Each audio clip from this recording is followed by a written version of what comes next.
Bonjour à tous, Pascal de la chaîne Heuristique.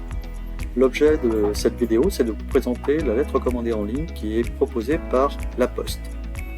L'avantage de cette formule, c'est que vous n'avez pas besoin de vous déplacer au bureau de poste. Vous pouvez faire votre lettre recommandée en ligne à partir de votre domicile ou de votre entreprise sans avoir besoin de vous déplacer. L'inconvénient, et il est de taille dans de nombreux cas, c'est que vous ne pouvez pas envoyer des originaux via ce service. Par exemple, souvent il vous est demandé de renvoyer un exemplaire signé avec votre signature originale d'un contrat de bail ou d'un contrat commercial à votre fournisseur ou à votre client. Et c'est pas possible avec le service de recommandé en ligne. Vous êtes obligé d'utiliser le service de recommandé classique. Alors le service de recommandé en ligne a aussi un avantage, c'est que vous pouvez envoyer le même recommandé à différents interlocuteurs, je crois jusqu'à 30 interlocuteurs. Donc ça peut être pratique, notamment pour tout ce qui est maîtrise d'ouvrage, maîtrise d'œuvre et tout ça, tout ce qui est lié au bâtiment ou informer par un même courrier un ensemble de destinataires. Et c'est du pur formalisme. Et l'autre avantage, c'est que vous pouvez suivre directement l'avancée de votre recommandé via votre espace client. Alors pour créer un recommandé, il suffit d'aller sur le service de la Poste, donc c'est www.laposte.fr, lettre recommandée en ligne. Vous avez le lien qui apparaît jusqu'ici. Et vous cliquez sur « J'envoie ma lettre recommandée ». Avant de démarrer, je vous invite à créer un espace sur le site de la Poste. Cela vous permettra de gérer vos carnets d'adresses. Cela vous permettra également de suivre via l'interface de la Poste l'avancement de votre recommandé. Ensuite, vous avez 3 possibilités pour envoyer un recommandé en ligne. Alors, première possibilité, c'est d'utiliser l'éditeur de texte qui est de la Poste. Vous allez taper votre texte.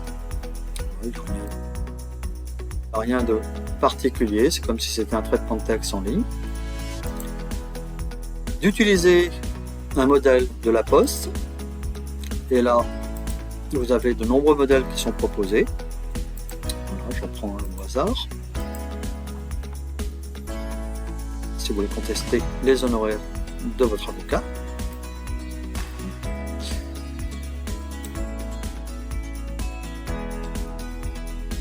Ou alors d'importer un PDF. Alors, moi je vous conseille plutôt d'utiliser un traitement de texte traditionnel, si vous en avez la possibilité, d'imprimer votre texte, de le relire, de le faire relire par une autre personne, et ensuite de générer un PDF.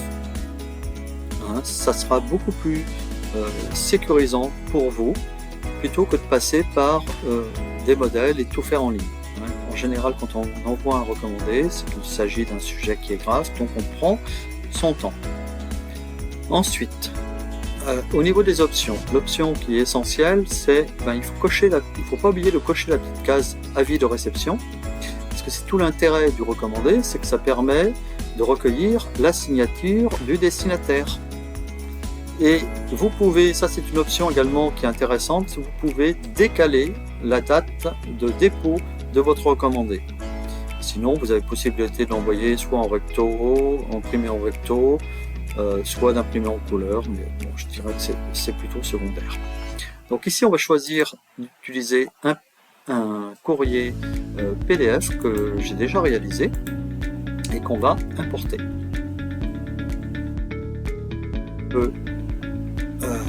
Voilà, donc il est importé.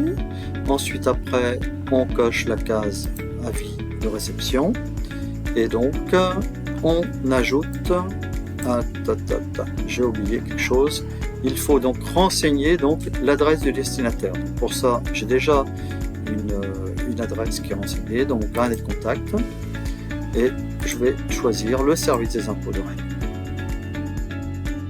Et après, je vais ajouter ce recommandé au panier. Il reprend les éléments. Je peux prévisualiser recommander. Voilà. Ici, mon courrier, le relire une dernière fois.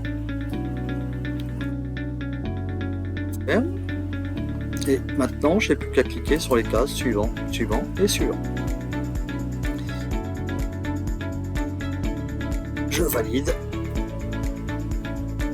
Il ne reste plus que le paiement. Pour le paiement, vous pouvez soit payer par carte bancaire de façon traditionnelle, soit payer via PayPal. Voilà. Et là, je ne vais pas aller plus loin, puisque donc il faut que je renseigne les éléments de ma carte bancaire. Et ça sera tout donc pour la vidéo. Je vous souhaite à tous une excellente soirée. Merci.